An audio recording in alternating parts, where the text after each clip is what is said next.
gere é o sentimento de remorso. Remorso significa aquele sentimento ruim que você tem depois de ter cometido uma coisa errada. Mas não significa necessariamente arrependimento. O arrependimento é um sentimento de consciência de que nós fizemos algo errado, mas seguido desse sentimento, uma mudança de atitude. Nesta noite eu quero falar especialmente a você, crente. Que tipo de sentimento você tem sentido? Remorso ou arrependimento quando comete os seus pecados? Arrependimento significa, além de perceber o nosso erro, também mudar a direção das nossas vidas. Significa tomar uma direção que não seja aquela do erro. Sabe, meus irmãos, o arrependimento transcende ao sentimento de culpa como uma decisão de abandonar o pecado. O grande pregador, o maior evangelista do século passado, chamado Billy Graham, disse o seguinte: o vocábulo arrependimento está tristemente em falta nos púlpitos de hoje em dia. Trata-se de uma palavra que se torna impopular. Na verdade, meus irmãos, temos visto muitas pessoas convictas do seu erro, mas esta convicção não gera mudança de atitude. E se não gera mudança de atitude, não pode ser encarado como arrependimento. Mas em terceiro lugar, nesse processo, torna dizer sistemático da conversão, faz necessário que tenhamos consciência da nossa fé. Fé, na verdade, é aquilo que nós não temos como provar que irá acontecer, mas nós temos certeza de que haverá de acontecer. Para que haja uma conversão dos maus caminhos, faz-se necessário ter a convicção de que as nossas convicções pessoais são, na verdade, insuficientes e que somente as convicções cristãs fazem com que nós tenhamos uma possibilidade de nos converter dos maus caminhos. Por isso, nesta noite eu quero propor a você, com base nessas palavras introdutórias a respeito da conversão, 4 áreas da nossa vida que precisam experimentar a mudança de atitude operada pelo Espírito Santo de Deus, ou seja, a conversão. Em primeiro lugar, eu quero destacar: a conversão precisa nascer de uma vontade racional. A conversão precisa ser realizada no âmbito intelectual de nossas vidas. Paulo falou aos cristãos em Roma, no capítulo 12, verso 2, ele diz: e não vos conformais com este mundo, mas transformai-vos pela renovação do vosso entendimento, para que experimenteis qual seja boa, agradável e perfeita vontade de Deus. A conversão, em primeiro lugar, precisa acontecer na esfera intelectual. Precisamos, meus irmãos, entender que faz necessário uma mudança de atitude. Ninguém que queira servir ao Senhor desconsidera a possibilidade de trabalhar dentro do seu intelecto, de conceber que nós somos pecadores e que precisamos do Senhor Jesus Cristo em nossas vidas.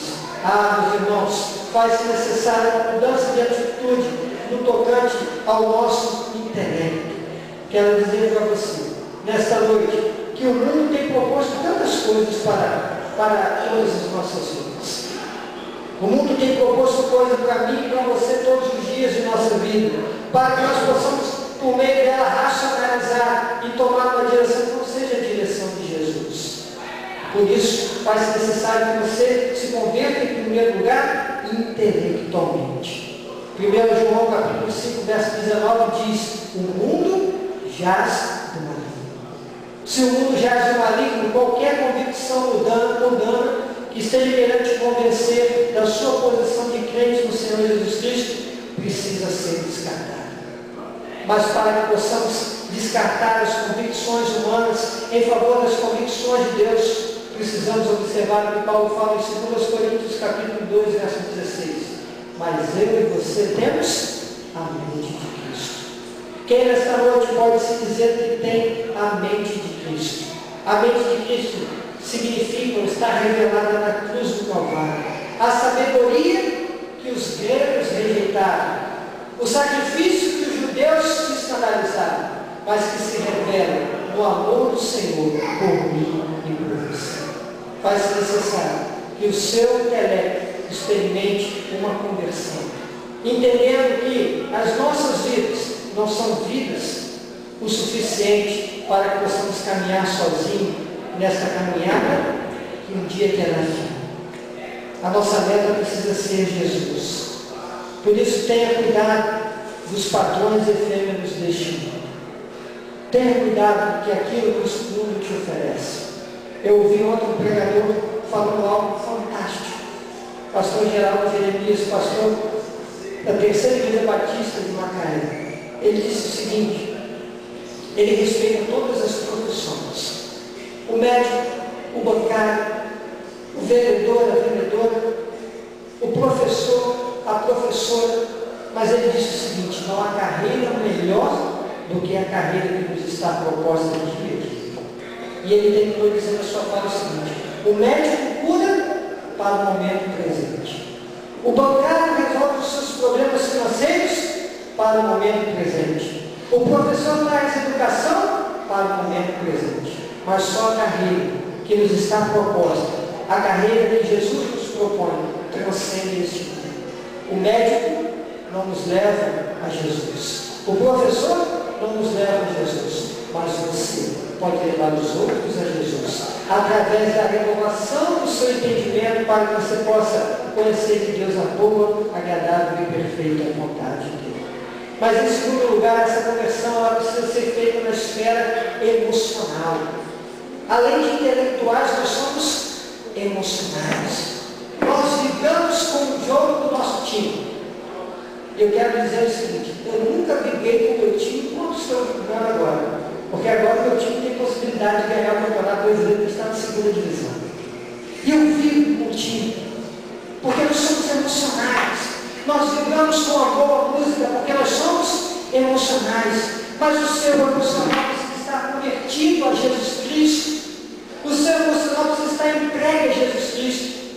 Os irmãos sabem, segundo dados de um instituto que passou na emissora de rádio e TV Globo, salvo melhor juízo do Fantástico, disse o seguinte: a doença do século será a depressão. A doença do século será a depressão. A depressão tem começado na adolescência e tem se estendido por toda a vida. A depressão está intimamente ligada ao emocional. Meu amigo, para que você tenha um emocional digno, faz-se necessário que esse emocional também se converta ao Senhor. Deixa eu te dizer uma coisa interessante. Eu tenho certeza que se eu facultar a palavra aos irmãos perguntando: quem aqui se lembra mais de fatos negativos do que fatos positivos? Eu tenho certeza que todos levantarão a mão dizendo que se lembram mais de fatos negativos. Sabe por quê? Porque a nossa memória não é como a memória de um computador. Na memória do computador você pode escolher o que vai gravar nessa memória.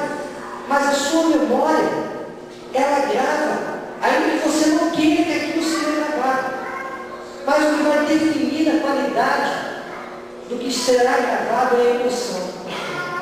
Quando nós estamos numa situação embaraçosa, de perigo, a nossa adrenalina toma o corpo, de forma que o registro negativo nas nossas veias faz com que seja de maior qualidade do que os positivos, porque via de regra, a carga de adrenalina no nosso corpo é maior quando está acontecendo algo ruim do que quando está acontecendo algo bom.